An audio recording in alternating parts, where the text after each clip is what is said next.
आज हम आपको गोलीय दर्पणों से संबंधित परिभाषाएं बताएंगे। इसके कुछ भाग हैं, जैसे आपका है नंबर 1 वक्रता केंद्र, नंबर 2 है वक्रता त्रिज्या, नंबर 3 है आपका ध्रुव, नंबर 4 है आपका मुख्य अक्ष, नंबर 5 है आपका दर्पण का द्वारक, नंबर 6 आपका है मुख्य फोकस, नंबर 7 है आपका फोकस दूरी, नंबर 8 है आपका फोकस तल। अब इसके परिभाषाएं आप देख लीजिए। वक्रता केंद्र की परिभाषा है उस गोले के केंद्र को जिसका दर्पण एक भाग है, दर्पण का वक्रता केंद्र कहते हैं। कहने का मतलब होता है उस गोले के केंद्र का, जो ये जैसे केंद्र है आपका, ये क्या है आपका, ये गोला है आपका, ये आपका केंद्र है। तो ये केंद्र क्या है आपका, सी है। केंद्र को किससे डिनोट करते हैं, सी से, ठीक है। तो उस गोले के केंद्र को जिसका दर्पण का एक भाग है, दर्पण का क्या है, वक्रता केंद्र। ये आपका क्या है, वक्रता केंद्र है, ठीक है।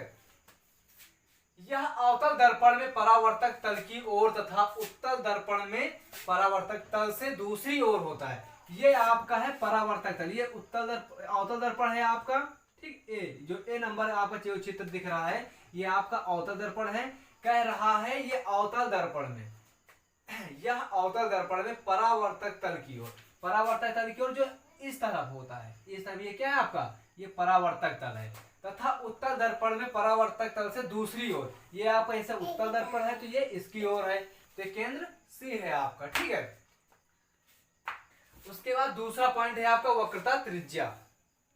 उस गोले की त्रिज्या को जिसका की दर्पण एक भाग है, उस गोले की त्रिज्या को जिसका की दर्पण एक भाग है, दर्पण की वक्रता त्रिज्या कहते हैं, ठीक। ध्रुव, नंबर 3 है ध्रुव। दर्पण के परावर्तक तल के मध्य बिंदु को दर्पण का ध्रुव कहते हैं, ठीक है। परावर्तक तल क्या होता है, दूसरी ओर। जो आपका ये P है, ये P आपका क्या है, दर्पण का ध्रुव है, क्या है, दर्पण का ध्रुव है। उसके बाद आपका मुख्य अक्ष, दर्पण के ध्रुव तथा वक्रता केंद्र को मिलाने वाली रेखा को, दर्पण का ध्रुव तथा वक्रता केंद्र के मिलाने वाली रेखा की, ये आपका ध्रुव है और ये रेखा इसको मिला रही, केंद्र की ओर क्या कर रही है, मिला रही है। दर्पण के ध्रुव को वक्रता केंद्र को मिलाने वाली रेखा को दर्पण के मुख्य अक्ष कहते हैं। नंबर 5 है आपका दर्पण का द्वारक। दर्पण के परावर्तक तल के व्यास को दर्पण का द्वारक कहते हैं। नंबर 6 आपका है मुख्य फोकस। दर्पण की मुख्य अक्ष के समांतर आने वाली प्रकाश की किरणें दर्पण से परावर्तन के पश्चात मुख्य अक्ष के जिस बिंदु पर या तो वास्तव में मिलती हैं या मिलती हुई प्रतीत होती हैं, उस बिंदु को दर्पण का मुख्य फोकस कहते हैं।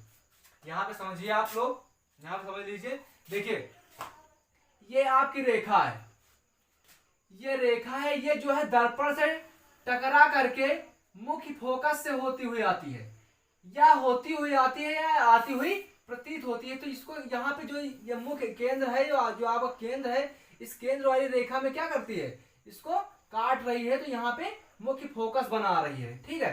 ये रेखा जो है दर्पण से टकरा करके जो है मुख्य फोकस बना रही है। अगला है आपका फोकस दूरी।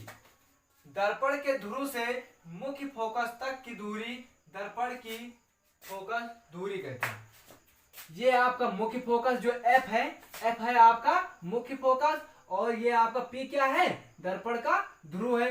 जो इसकी बीच की दूरी होती, जो ये दूरी है, ये आपका क्या है, फोकस दूरी है, ठीक है। फोकस तल वह तल है, फोकस तल वह तल है जो मुख्य फोकस से होकर जाता है तथा मुख्य अक्ष के लंब रूप होता है।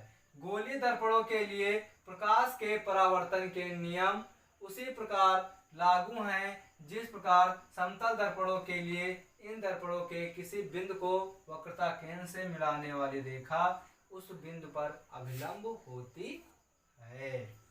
ठीक होगा, ठीक है। तो ये वीडियो समझ में आ ही गया होगा। अब आप इसको अपने हिसाब से जो है अच्छे से समझ लेना और थोड़ा रिवीजन भी करना। अगर रिवीजन नहीं करोगे तो ज़्यादा हो जाएगा तो आप भूल भी सकते हैं। इसलिए डेली परमानेंट जो है आपको जब हम यहाँ कुछ पढ़ाएं तो आप घर पे जो है होमवर्क के तौर पे इसको रिवीजन किया करिए, ठीक, डेली के डेली जो है इसको रिवीजन करा करिए।